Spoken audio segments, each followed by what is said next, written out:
నేను south Korea sports university ఆ దేశానికి వెళ్తే ఒక స్పోర్ట్స్ యూనివర్సిటీకి వెళ్ళిన చూద్దాం ఎట్లుందో అని.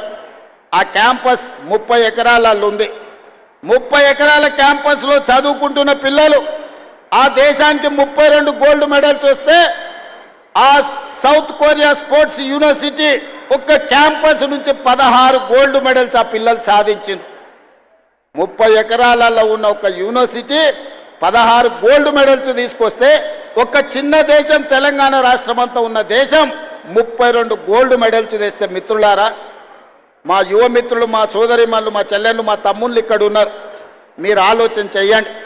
140 కోట్ల జనాభా ఉన్న ఈ దేశం ఈనాటి వరకు 75 సంవత్సరాల స్వతంత్ర భారతంలో ఒక్క గోల్డ్ మెడల్ తెచ్చుకోలేదంటే ప్రపంచ దేశాల ముందు తల దించుకోవాల్సిన పరిస్థితి దేశంలో ఉందా లేదా?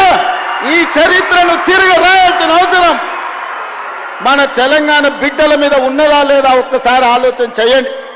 అందుకే ఈనాడు ఎవరు విమర్శించినా ఏమనుకున్నా సరే అని యంగ్ ఇండియా స్పోర్ట్స్ యూనివర్సిటీని పబ్లిక్ ప్రైవేట్ పార్ట్నర్షిప్లో ప్రారంభించడం. 2034 ఒలింపిక్స్లో తెలంగాణ రాష్ట్రం నుంచి గోల్డ్ మెడల్ సాధించే విధంగా మన పిల్లల్ని క్రీడల్లో తీర్చిదిద్దే బాధ్యత ముఖ్యమంత్రిగా నేను తీసుకుంటా అని చెప్పి ఈరోజు మీకు చెప్పదలుచుకున్నా.